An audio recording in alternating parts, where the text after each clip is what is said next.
내가 나된 것은 하나님의 은혜로 된 것입니다. 내게 주신 그의 은혜가 헛되지 아니했습니다.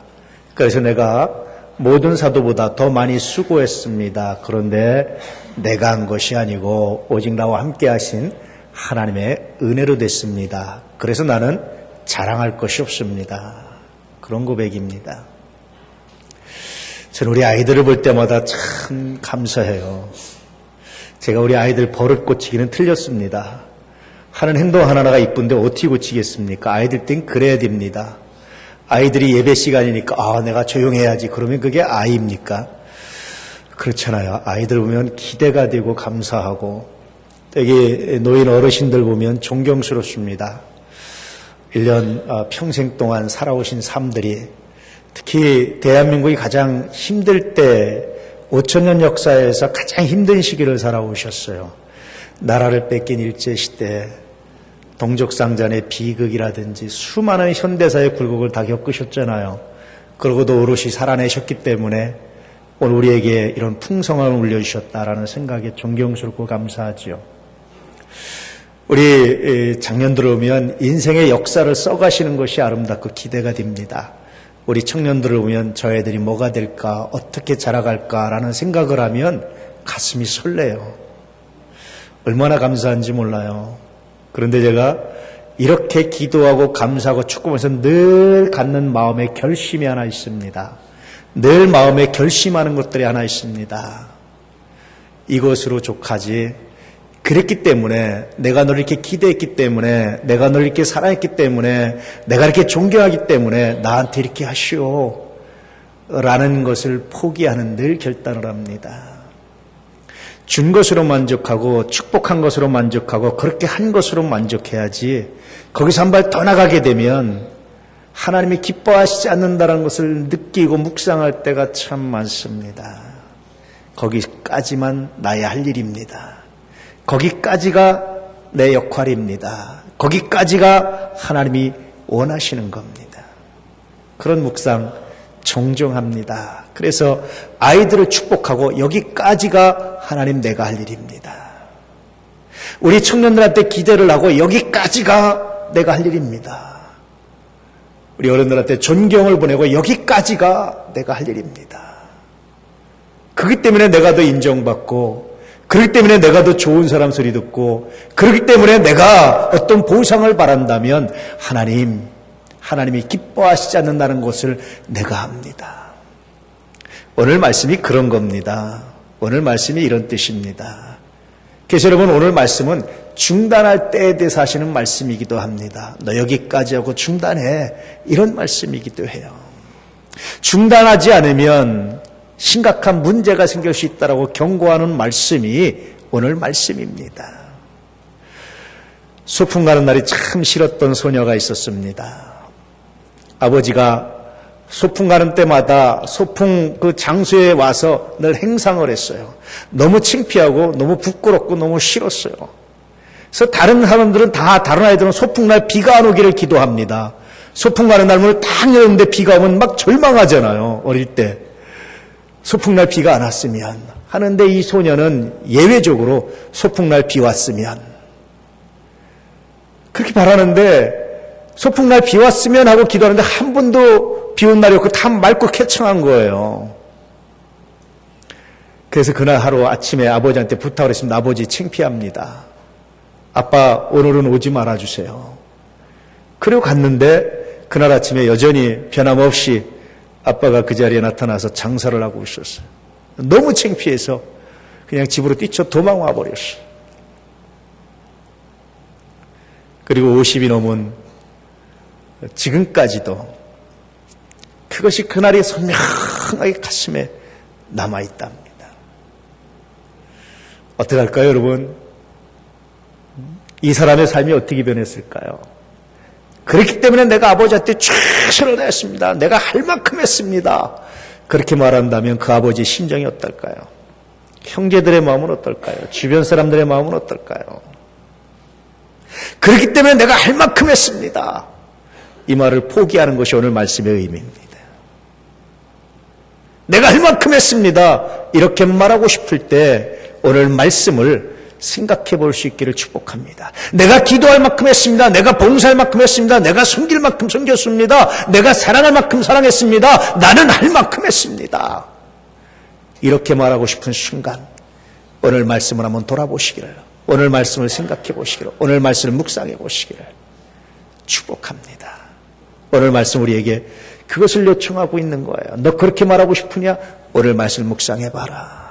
그렇게 말하고 싶으냐? 그 순간 오늘 말씀을 기억해봐라, 회상해봐라. 그렇게 말씀하시는 겁니다. 본문은 우리가 너무나 잘 알고 있는 말씀이기도 하죠. 그런데 교리적으로는 좀 오해를 할 수 있는 말씀이기도 합니다. 은혜를 헛되이 받지 않았다. 나의 나도 그것은 하나님의 은혜입니다. 이건 정말 감동이죠, 이 말씀에는. 그런데 그 은혜가 내게 헛되지 않았습니다. 여기부터 부담이 되기 시작하는 거예요. 그것이 은혜로만 그치면 은혜를 헛되게 하는 겁니다. 그런데 그것이 헛되지 않았습니다. 그래서 내가 하나님께 보상을 하려고 하면, 내가 뭔가 하나님께 하려고 하기 시작하면 그때부터 이제 심각한 문제가 생기기 시작합니다. 소위 말해서 펠라기우스주의라는 건데요. 행위사상이 이제 틈타기 시작을 하죠. 그래서 본문은 이렇게 얘기하는 겁니다.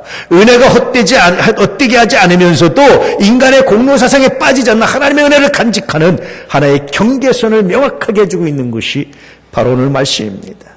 좀 더 묵상해 보면 내가 나된 것은 하나님의 은혜입니다.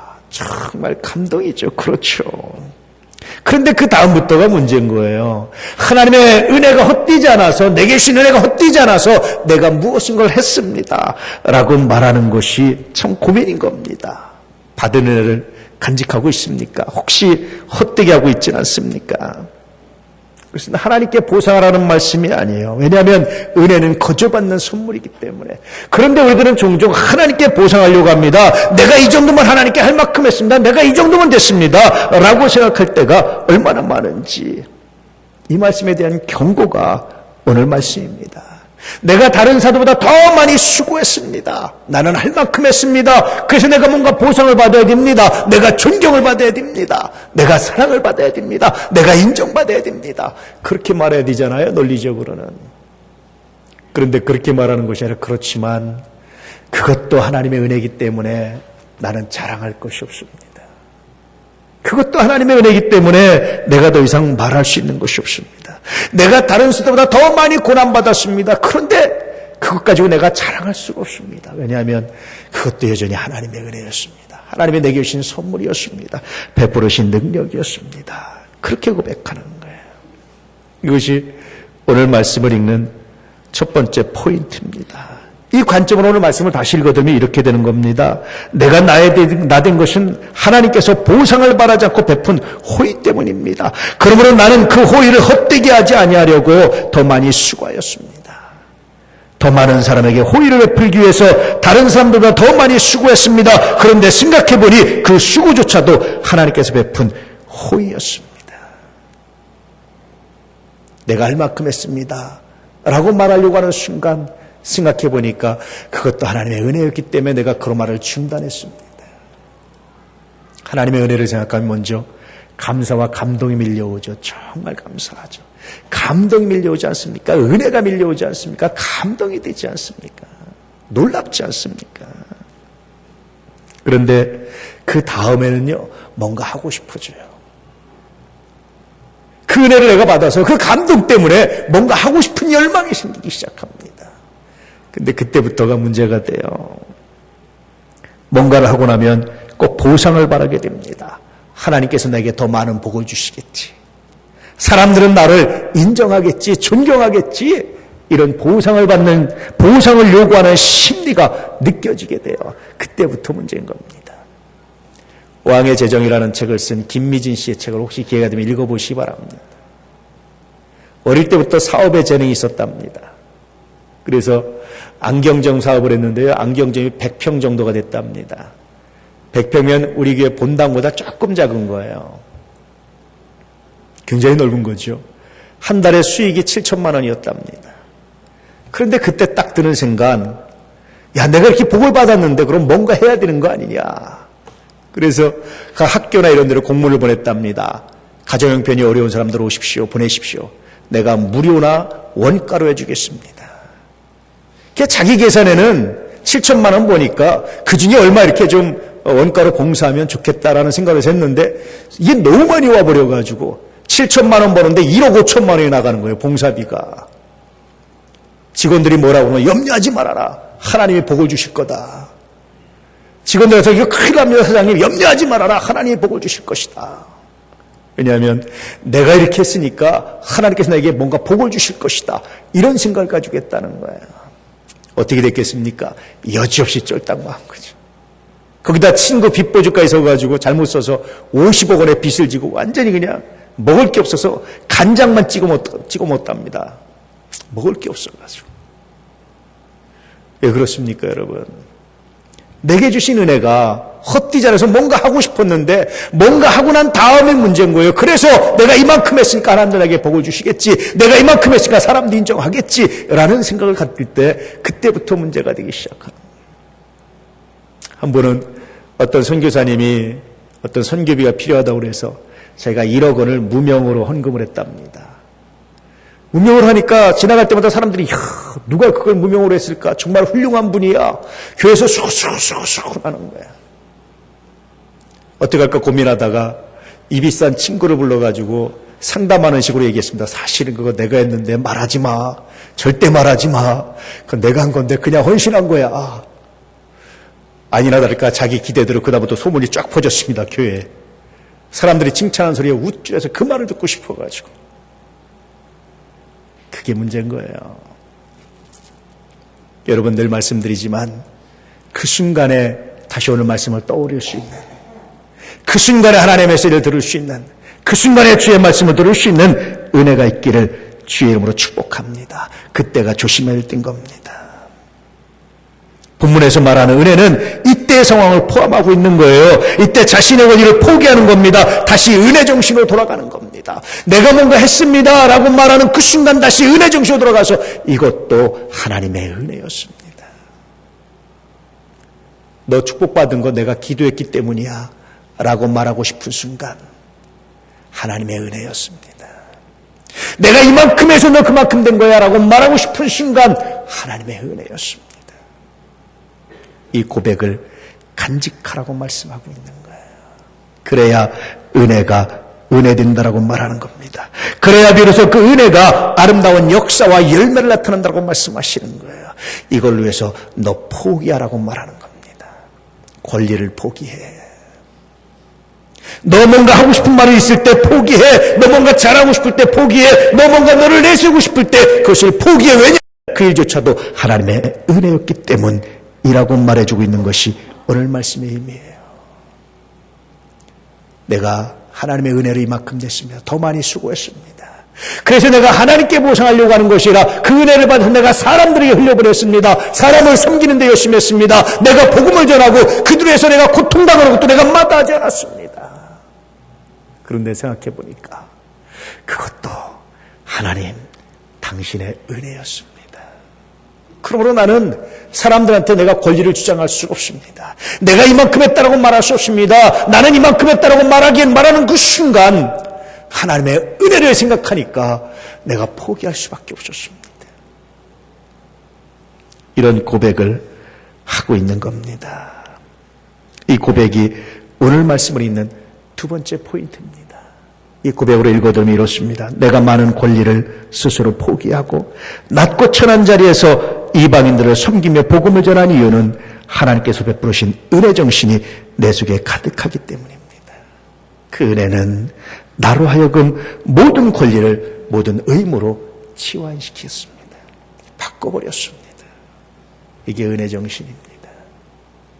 여러분들에게 이 은혜가, 이 능력이, 이 은총이 가득하기를 주의 이름으로 축복합니다. 오늘 말씀은 이 은혜에 대한 말씀이에요. 이 은혜를 어떻게 사용할 것에 대한 말씀입니다. 신명기 8장 18절에는 이런 말씀이 있습니다. 내 하나님 여호와를 기억하라. 그가 내게 제물을 들 능력을 주셨다. 하나님 우리에게 제물을 주시는 것이 아니라 제물을 들 능력을 주셨다라고 말씀하시는 거예요. 이 능력이 바로 은혜입니다. 이 은혜를 헛되게 하지 않는 방법은 이 능력을 올바로 사용하는 겁니다. 그렇다고 해서 모든 사람이 다 재벌이 돼야 된다. 물론 그런 말씀 아닙니다. 단지 내게 맡기신 사명, 내게 맡기신 주어진 책임, 내가 감당해야 될 일들을 감당할 수 있는 만큼의 능력을 주셨다라고 말씀하시는 거예요. 어떤 사람은 이 은혜를 썩혀두는 사람이 있습니다. 묵혀두는 사람이 있습니다. 달란트 비유에 나온 사람처럼, 한 달란트 받은 사람처럼 땅에 묻어두는 사람이 있습니다. 오늘 말씀은 그 은혜를 묻어두지 말라는 거예요. 그 은혜가 헛되게 하지 않게 하라는 겁니다. 그 은혜를 묻어두지 말고 그 은혜를 적절히 활용할 수 있어야 된다는 겁니다. 다시 말하면 하나님께 모시라는 것이 아니라 그 은혜를 받아서 사람들에게 내가 어떻게 섬길까를 고민하라는 말씀이에요. 그리고 나서 여전히 내가 했기 때문이라고 말하고 싶은 그 순간에 다시 은혜 정신으로 돌아가라고 말씀하고 있는 거예요. 이것이 오늘 말씀의 핵심 가치입니다. 그래서 오늘 말씀은 이런 질문을 던집니다. 너 그 은혜를 제대로 간직하고 있느냐? 너 그 은혜를 제대로 활용하고 있느냐? 너 그 은혜를 제대로 사용하고 있느냐? 그렇게 말씀하시는 거예요. 여러분, 이 은혜를 제대로 사용하고 있습니까? 신앙생활에 아주 열심인 어떤 분이 있었습니다.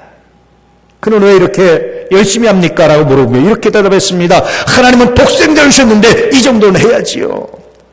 그래야 받은 은혜를 조금이라도 돌려드린 것 아니겠습니까? 이렇게 말했습니다. 그런데 그는 늘 피곤하고 힘들었어요. 늘 지쳤습니다. 교회에서도 쉼이 없었습니다. 예배도 기쁨보다는 의무감이 충만했습니다. 교회 오는 것조차도 힘이 들었어요. 그뿐이 아닙니다. 늘 교인들과 자주 다투고 갈등했습니다.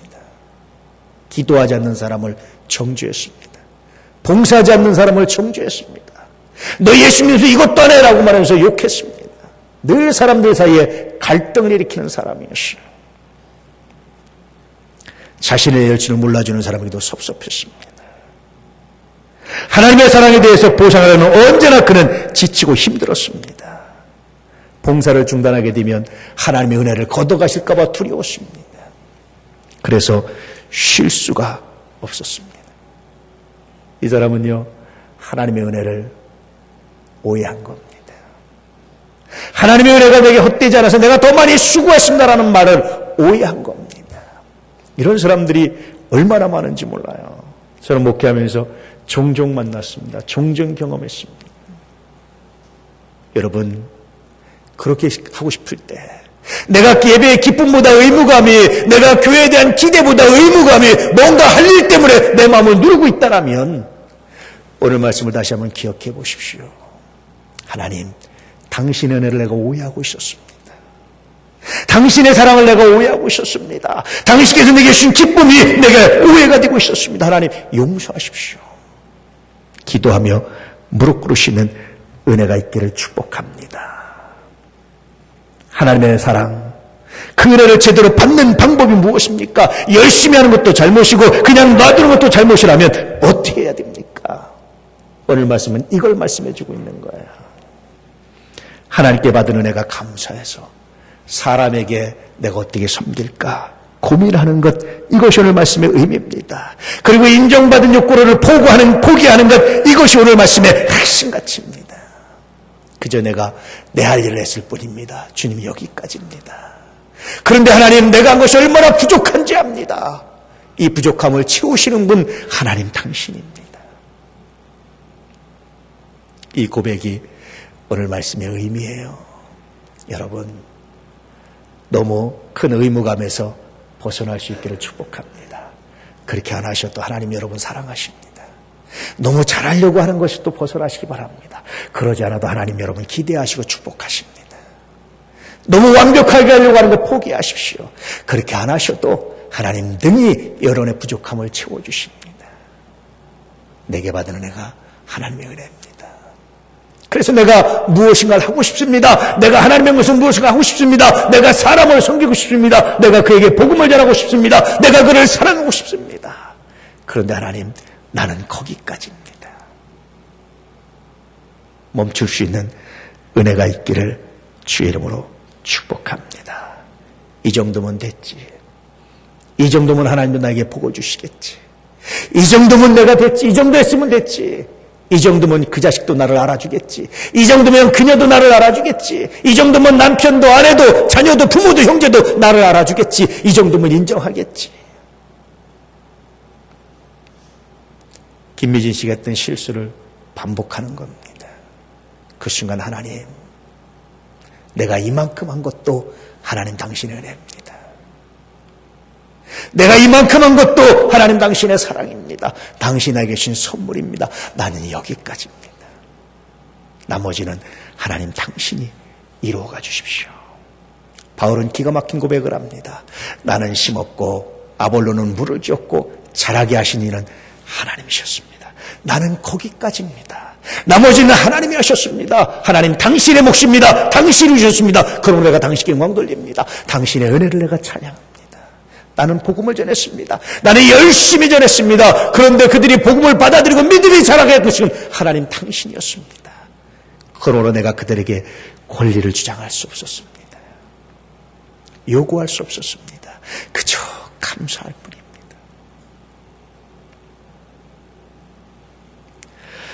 우리 목회자들이 종종 빠지기 쉬운 함정이 바로 여기 있었습니다. 신앙의 열정이 종종 빠지기 쉬운 함정이 바로 여기에 있었습니다. 그렇다고 해서 은혜를 헛되게 해서 아무것도 안 하고 되는 대로 되겠죠. 어차피 하나님 공짜로 주시는 건데 어차피 하나님 그냥 믿음으로 구원하시는 건데요 라고 말하는 것도 문제입니다. 문제는 어떤 마음으로 내가 그를 사랑하고 어떤 마음으로 그를 축복하고 어떤 마음으로 일을 했느냐, 이것이 가장 중요한 문제라고 말씀하고 있는 거예요. 사순절, 은혜의 값을, 은혜를 다시 회복하는 날입니다.